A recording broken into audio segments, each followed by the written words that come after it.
ఆంధ్రప్రదేశ్ సార్వత్రిక ఎన్నికల్లో 175 స్థానాలకు గాను 164 స్థానాల్లో టీడీపీ, బీజేపీ, జనసేన కూటమి గెలుపొందింది. అయితే ఈ గెలుపుపై సోషల్ మీడియా వేదికగా పలు అనుమానాలు వ్యక్తం చేస్తున్నారు. కొన్ని వీడియోలను షేర్ చేస్తూ కుట్రలతో వైసీపీని ఓడించారంటూ తమ వాదనలు వినిపిస్తున్నారు. కౌంటింగ్ కేంద్రాల్లో ఉండాల్సిన వీవీప్యాట్లు రోడ్డు పక్కన తుప్పల్లో పడి ఉన్న దృశ్యాల వీడియోలను షేర్ చేస్తున్నారు. అందులో అన్ని ఫ్యాన్ గుర్తు ఉన్న వీవీప్యాట్స్ ఉన్నాయి. జగనన్నకు వేసిన ఓట్ల స్లిప్లు రోడ్డుపై ఇలా పడి ఉన్నాయంటూ పలువురు యువకులు ఆవేదన వ్యక్తం చేస్తూ వీడియో షేర్ చేస్తున్నారు. ఈవీఎంలు కారులో వెళ్తున్న దృశ్యాలను కొందరు సోషల్ మీడియాలో షేర్ చేసి ఈవీఎంలు బస్సులో కాకుండా కారులో తీసుకెళ్తున్నారేమిటి అంటూ ప్రశ్నించడం కనిపించింది. పోలైన ఓట్ల కన్నా లెక్కింపు ఓట్లు వేల సంఖ్యలో అధికంగా ఉన్నాయని గణాంకాలతో సోషల్ మీడియాలో షేర్ చేస్తూ అధికంగా ఇన్ని ఓట్లు ఎక్కడి నుంచి వచ్చాయి అంటూ ప్రశ్నిస్తున్నారు.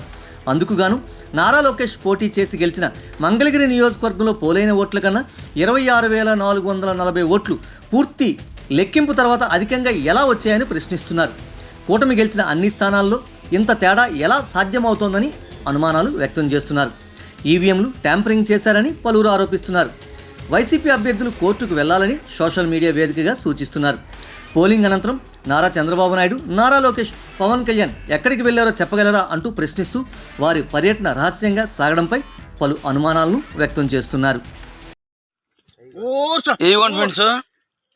మనం వేసిన జగనన్న ఓట్లు మన స్లిప్పులు చూడు తెంపేసి ఆడపక్కన పడేశారు, కంపల్లో పడేశారు.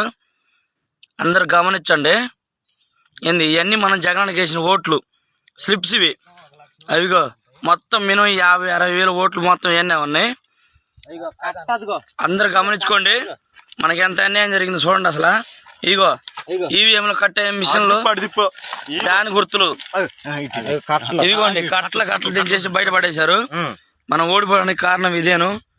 మీరందరూ గమనించాలి. అసలు ఇగోండి మనం వేసిన ఓట్లు మొత్తం ఇగోండి కంపల్లో పడేశారు. ఈవీఎం మిషన్లో పడ్డ స్టిక్కర్లు ఇవన్నీ గమనించుకోండి ఒకసారి.